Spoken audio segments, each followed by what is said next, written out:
everyone, welcome to this YouTube channel. My name is Harshita Sharma, and in this YouTube channel I majorly focus towards teaching the full stack concepts, which is specifically starts from HTML, CSS, JavaScript, React.js, and like following we'll also be covering about the backend concepts. Okay, so in this specific video or in this specific playlist we are talking about the concepts of React, the core concepts of React. Okay, in this video we are going to today talk about that how can you set a use state, like how can you set a state variable value using use state hook as an array. Okay, so far हम लोगों ने ये देखा है कि आप किसी state variable की वैल्यू नंबर से कैसे सेट कर सकते हो, किसी स्ट्रिंग वैल्यू से कैसे सेट कर सकते हो. आज हम देखेंगे कि कोई भी नॉन प्रिमिटिव डेटा टाइप से आप किसी स्टेट की वैल्यू को किस तरह से सेट कर सकते हो और फिर उसको आप प्रिंट कैसे करोगे यूआई के ऊपर, रेंडर किस तरह से करोगे. ठीक है, तो अगर आप बस इस चीज़ को अंडरस्टैंड करना चाहते हो कि आप उसको मतलब वैल्यू को किस तरह से साइन करते हो, तो अभी हम एक बार लेट्स गो थ्रू इट कि आप किस तरह से उसको क्रिएट करोगे. ठीक है, सो लेट्स अंडरस्टैंड कि so for example you have so we can say any fruits name. Let's take any fruits name. Okay, you have fruits. ठीक है, तो जब आप नॉन प्रिमिटिव डेटा टाइप की बात करते हो, because you are talking about multiple values in a single data type, right. Array can hold multiple values, है ना, तो यहाँ पे हम लोग फ्रूट नहीं लिखेंगे, इट शुड बी फ्रूट्स. ठीक है, and then you can have set state function that is set fruits and then close.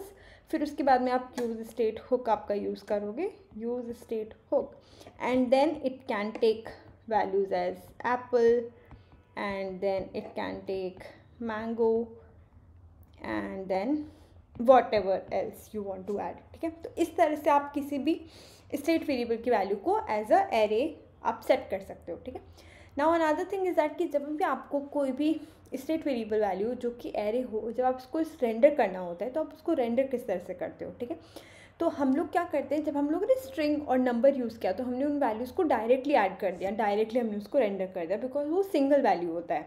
ठीक है, स्पेसिफिकली इन रिएक्ट कॉम्पोनेंट जब हमको कोई भी नॉन प्रिमिटिव डेटा टाइप्स को रेंडर करना होता है, स्पेसिफिकली एरे, तो हम लोग यूज़ करते हैं जावास्क्रिप्ट का एक इनबिल्ट फंक्शन है विच इज़ डॉट मैप. ये बहुत ज़्यादा इंपॉर्टेंट फंक्शन है क्योंकि हम मोस्टली हर एक रिएक्ट कंपोनेंट के अंदर मल्टीपल एलिमेंट्स को रेंडर करने के लिए यही यूज़ करते हैं. इफ़ आई से कि अगर आपको ये छोटा सा एरे प्रिंट करना है तो हम मैप यूज़ कर रहे हैं, ऐसा नहीं है. From last 7 years I have been working in as a front end developer, और हम लोग ईच एंड एवरी प्रोजेक्ट जो बड़ा हो चाहे छोटा हो, जहाँ पे thousands of arrays of values हो, उसके अंदर भी हम लोग मैप ही यूज़ करते हैं, because this function proves perfectly and works perfectly in all the kind of situations. ठीक है, so how do we do it? जो भी आपका array है, जो आपका state variable का value है, what we will do is that we will say fruits dot map. तो map function क्या होता है, आपको basically दो values provide करता है. एक तो होता है आपका value जो भी आपकी array की value होगी हर एक index की, then you will have your index. ठीक है, एंड देन सो ऑन, आप इसके अंदर इसको वैल्यू को आप प्रिंट कर देते हो, like for example like this, you have div and then closing div like this.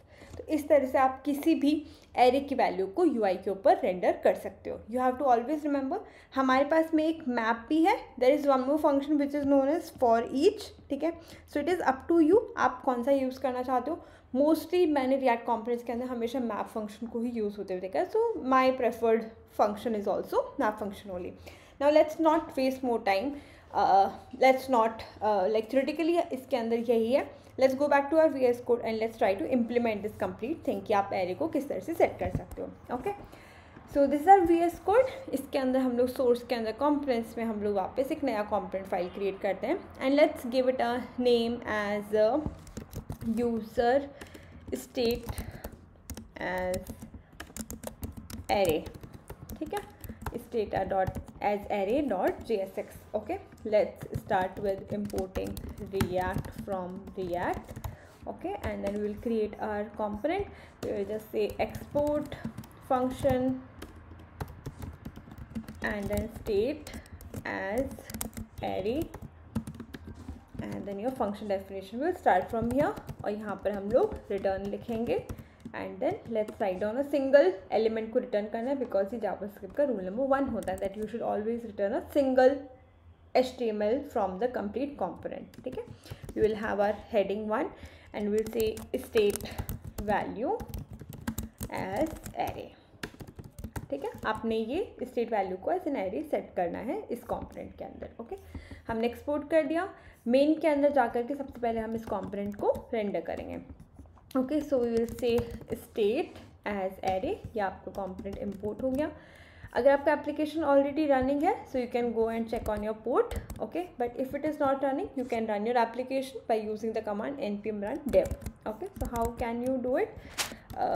Just say clear. To clear the terminal हम क्लियर कह सकते हैं. ठीक है, and then you will say npm run dev. जब आप npm run dev करते हो ये बेसिकली आपका एप्लीकेशन को रन करता है on this specific port number. It basically runs your application at this port number. ठीक है, now go to our component. Everything is settled. Our component is created. Our component is running on the application on the first web page. Okay, now we will create the state variable. So I will say const fruits comma set fruits. ठीक है, and then after this one we will use state hook and then use state hook and then inside this one we will have the values apple, mango and grapes. That's it. So far good.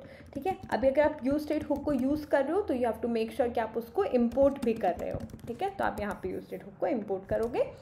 ये हो गया. अब हमको क्या करना है? अब हमको इसको यूज़ करना है कि आप लोग किस तरह से इन फ्रूट्स को रेंडर करोगे, किस तरह से प्रिंट करोगे. ठीक है, so what we will do is that inside this one मैं यहाँ पर तो आपको जब भी जावास्क्रिप्ट लिखना स्टार्ट करना है आपके JSX के अंदर. अभी ये आपका HTML रन कर रहा है. ठीक है, अगर आपको यहाँ पे JSX लिखा आपको जावास्क्रिप्ट लिखना है तो आप कर्ली ब्रैकेट से स्टार्ट करते हो. ठीक है, always remember this is you will से फ्रूट्स डॉट मैप. तो आपको ये कोई भी फंक्शंस आपको डायरेक्टली अगर आप लिखोगे तो आपको ये लिखना अलाउड नहीं होगा if you won't use this. ठीक है, फ्रूट्स डॉट मैप ये इस वक्त पे ये एक नॉर्मल टेक्स्ट बन जाएगा और आपके ब्राउज़र पे इस तरह से जाकर के प्रिंट हो जाएगा. It won't be working like a JavaScript. ठीक है, ये इसको बेसिकली HTML की तरह ट्रीट करेगा. अब वो उस तरह से HTML की तरह उस टेक्स्ट को प्रिंट कर देगा. ठीक है, तो यहाँ पर हम लोगों ने लिखा फ्रूट्स डॉट मैप. ओके, तो this should be inside the curly brackets. ठीक है, जब आप मैप लिखते हो ये फंक्शन बेसिकली 2 वैल्यूज़ देता है आपको. ठीक है, ये बेसिकली फंक्शन है like it's an inbuilt function. Call back function होता है इसके अंदर. ठीक है, so you will be having value जो कि हर एक जो एरे की जो इंडिविजुअल वैल्यूज़ है on each and every single index उसको रिप्रेजेंट करता है वैल्यू फील्ड. ठीक है, इंडेक्स रिप्रेजेंट करता है उस इंडेक्स पर क्या है. ठीक है, आपने ये लिखा. Then you will have this callback function. ये आपका एरो फंक्शन जो लगाते हैं हम, ये कॉल बैक फंक्शन होता है. अब इसके अंदर आपको हर एक वैल्यू आपके पास में अवेलेबल है तो अब आप इसको रेंडर कर सकते हो, इस वैल्यू को रिटर्न कर सकते हो. तो जब भी आप यहाँ पे एरो फंक्शन लगा देते हो तो you have to make sure आप यहाँ से रिटर्न कर रहे हो फिर वैल्यू को. तो यहाँ पे आप रिटर्न लिखोगे and then like this.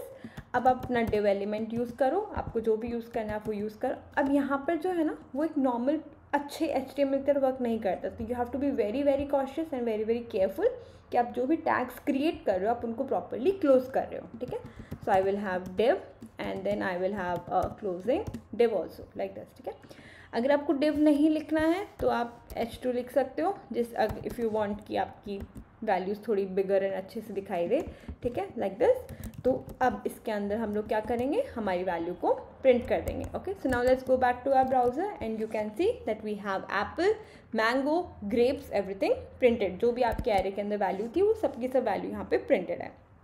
Okay, now there is one more catch. जब भी आप किसी भी एरे को या फिर कोई भी इस तरह से जो लिस्ट आइटम्स होते हैं लाइक एरे हो गया है ना, like you have multiple items. ठीक है, और हर एक मल्टीपल आइटम के लिए we actually have single element only. तो रिएक्ट के लिए काफ़ी ज़्यादा कन्फ्यूजिंग हो जाता है टू आइडेंटिफाई कि कौन सा एलिमेंट के अंदर क्या वैल्यू है. ठीक है, तो कभी कभी अगर किसी एरे की वैल्यू अगर मॉडिफाई हो जाती है तो रिएक्ट के लिए it becomes very difficult to update the value in that case. ठीक है, so that is the reason why ये एरर ये रिएक्ट थ्रो करने लगता है that whenever you are using any list, जब भी आप लिस्ट यूज़ करो, जब भी आप लिस्ट को प्रिंट करो, you must have a unique की प्रॉप. आपके पास में यूनिक की प्रॉप होना ही होना चाहिए. ठीक है, so this is a very very important thing.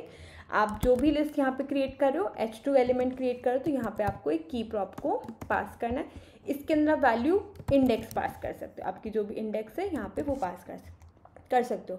This is very very one of the common and important error जो रिएक्ट थ्रो करता है. तो अगर आप कभी कोई इंटरव्यूज़ के अंदर जाते हो, there are few interviewers who ask questions like this कि if you have done proper development and everything, ठीक है, तो आप बताओ कि what kind of errors you have faced while doing the development. ठीक है, तो ये वन ऑफ द एरर्स है रिएक्ट के अंदर जो कि काफ़ी कॉमन है कि जब भी हम लिस्ट को प्रिंट करने की कोशिश करते हैं तो रिएक्ट थ्रोज एन एरर कि आपको की प्रॉप को, की एट्रीब्यूट को ऐड करना होगा.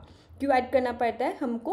So that the react can understand कि कौन सा एलिमेंट डिफरेंट है. जब भी उसको रिएक्ट को नेक्स्ट टाइम पे वैल्यू अपडेट करनी है, इट बिकम्स ईजी बिकॉज वो की वैल्यू को रेफरेंस लेगा. आपका इंडेक्स नहीं चेंज होता है, राइट, वैल्यू चेंज होती है. ठीक है, तो वो की वैल्यू को रेफरेंस लेकर के आपके स्टेट एलिमेंट्स को अपडेट करता है. Okay, so that is the reason why it is very important. जब आप ये की एट्रीब्यूट ऐड कर देते हो, then in that case you won't have any error inside your console. Okay, so that's it for this video. Thank you so much for watching, and in this video we have covered like how to create state variable with the array value. Okay, other than this हम लोग इसको render किस तरह से कर सकते हैं using map function. And third very most important point, that what exactly is key attribute and why do we need to use it when we are rendering the list elements. जब भी आप list elements को render कर रहे हो, आपको key attribute को use करने की क्यों ज़रूरत है. Okay, that's it for this video. Thank you so much for watching, and please leave a comment in the comment box below if you like the video. Yeah, thank you so much for watching.